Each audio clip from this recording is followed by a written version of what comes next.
మరి కాంగ్రెస్ ఇక్కడ అధికారంలో ఉంది కదా, కొంత కాంగ్రెస్ పవర్ లో ఉంది కాబట్టి పవర్ లో ఉన్న పార్టీ కొంత ఎడ్జ్ ఉంటది కదా, ఉండే అవకాశం ఉంది కదా. ఏం చేయాలి? సరే, రాష్ట్రంలో కాంగ్రెస్ గెలుస్తుంది అనుకున్నారు, ఎమ్మెల్యేలు వాళ్ళని గెలిపించినారు.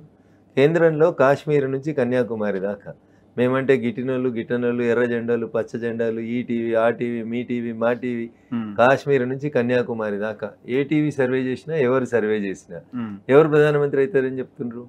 నరేంద్ర మోడీ గారు ప్రధానమంత్రి అవుతారని చెప్తున్నారు. మరి అట్లాంటప్పుడు కాంగ్రెస్కి ఎందుకు ఓటేయాలి? గల్లీలో కాంగ్రెస్ ఉంది, గల్లీలో ఎమ్మెల్యేలను గెలిపించారు, అయిపోయింది, వాళ్ళ పని వాళ్ళు చేసుకుంటారు.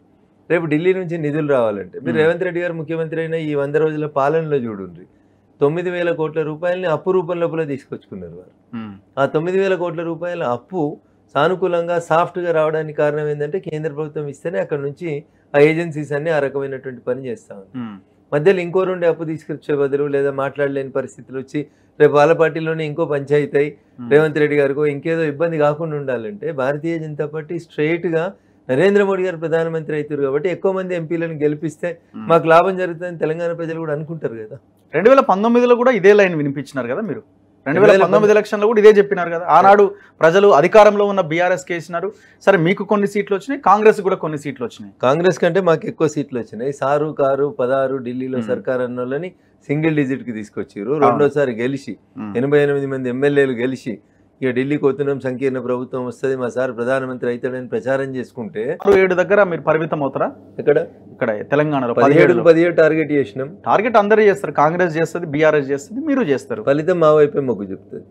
నరేంద్ర మోడీ గారి నాయకత్వాన్ని నేను ఇందాకే చెప్పినట్టు దేశమే కాదు ప్రపంచం అంతా కూడా స్వాగతిస్తూ ఉంది కాబట్టి ప్రజలందరూ మా వైపే ఉన్నారు. నరేంద్ర మోడీ గారికి ఓటేస్తేనే ఈ దేశం భద్రంగా ఉంటుంది, ఈ దేశంలో టీవీ ఛానళ్లు ప్రశాంతంగా ఉంటాయి, ఎన్ని బూతులు తిట్టినా ఎవరిని ఏమనము, అందరూ సేఫ్ గా ఉండాలి, ప్రజాస్వామ్యం పరిడవిల్లాలి, సెక్యులరిజం మంచిగా ఉండాలంటే మేము ఏమంటలేం కాబట్టి మీరు ఇన్ని మాట్లాడగలుగుతారు కదా. ఎవరెన్ని మాట్లాడినా మేము అంటున్నామా? ఏమంటలేము. అప్పుడప్పుడు చట్టం తన పని తాను చేసుకుపోతుంటే తప్ప మేము ఎప్పుడు చట్టం చేసే పనిలో ఇన్వాల్వ్ కాలేదు. రివర్స్ లో చెప్తున్నట్టు మేము వస్తే ఉంటాం తడాక అన్నట్టుగా ఉన్నది. అస్సలు చెప్పలేదు, చాలా వెటకారంగా ఉన్నది చెప్తాను. ఏం వెటకారం? 180 మంది హిందువులు ఉన్న ఈ దేశంలో హిందూయిజాన్ని వ్యతిరేకించేటువంటి జర్నలిస్టులు బతుకుతారు, టీవీలు బతుకుతాయి, యాంకర్లు బతుకుతారు, ఛానళ్లు బతుకుతాయి.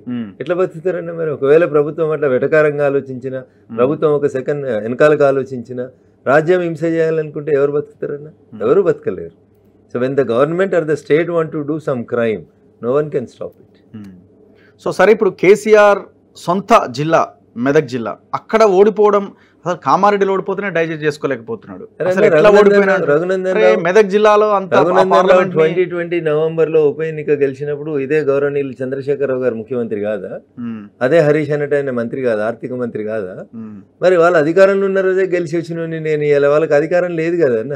ఇలా వాళ్ళకి ఎవరు ఉంటారో తెలుస్తలేదు, పొద్దుగాలు ఎవరు ఉంటారో పొద్దుకి ఎవరు ఉంటారో తెలియనటువంటి పరిస్థితులలో కొట్టుమిట్టాడుతున్న పార్టీ ఇలా గల్లీలో లేని బీఆర్ఎస్, ఢిల్లీలో లేని బీఆర్ఎస్కి ఎందుకు ఓటేయాలన్నా?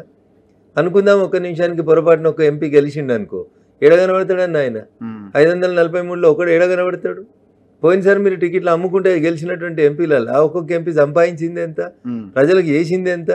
ఇలా ఆ ఎంపీలు నీతో ఉంటురా? నువ్వు బీఫామ్ ఇస్తా అంటే వద్దని దండం పెట్టి బయటికి పారిపోతున్నారు. 1000 కోట్లు సంపాదించుకున్నటువంటి నీ పార్టీ ఎంపీలే ఇలా నీకు ముఖం సాటేసి వెళ్ళిపోతా ఉన్నారు. అధికారంలో ఉన్నప్పుడే నీ పరిస్థితి అది. ఇయ్యలేంది? ఇలా ఎవరుంటారు నీతోటి? ఎందుకు వేయాలి బీఆర్ఎస్ కోటు? ఏం చేస్తారు? ఆ కుటుంబానికి ఓటేస్తే అనుకుందాం ఒక నిమిషానికి, వేస్తే ఏమవుతుంది? కేసీఆరే వస్తాడు అనుకుందాం రేపు. ఎందుకు వేయాలి కేసీఆర్కి? ఏమన్నా పార్లమెంట్కి పోతాడా? ఏమైనా ప్రశ్న అడుగుతాడా? ఒక్కడుంటేనాడు ఆయన కనబడతాడా? పోనీ ఆయన ఏం చేస్తాడు? గతంలో ఆయన పార్లమెంట్ మెంబర్గా ఉన్నప్పుడు ఆయన ట్రాక్ రికార్డ్ ఏంది చూడు, ఆయన అటెండెన్స్ ఏంది, ఆయన ఎన్ని ప్రశ్నలు వేసిండు, ఏం చేసిండు? ఈయన పోకపోతే వేరే వాళ్ళు ఫోర్జరీ చేసినాడు సంతకం. ఏంటిది? ఈయన వంతుకు వేరే వాళ్ళతో అంత దరిద్రమైనటువంటి వ్యవస్థను నడిపేటోడు 10 ఏళ్ళు ముఖ్యమంత్రి కూడా సెక్రటరీకి రాని వ్యక్తిని రేపు పార్లమెంట్కి పంపిస్తే ఏం చేస్తాడు? దట్టు ఒక్కడు గెలిచిపోతాడు అని అనుకుందాం ఉదాహరణకి. ఏం చేస్తారు? నా అంచనా మెదక్ లేదు, వాళ్ళ ఖాతాలు ఏం లేదు, 0. అంతేనా? టోటల్ 17లో 0, ఒక్క సీట్ కూడా గెలవదు. వేయరు. తెలంగాణ ప్రజలు చాలా తెలివికల్ల వాళ్ళు. వేసేది ఉంటే మన అసెంబ్లీకే ఎద్దురు కదా. అసెంబ్లీకే వద్దనుకున్న వాళ్ళు పార్లమెంట్కి ఎందుకు వేస్తారు?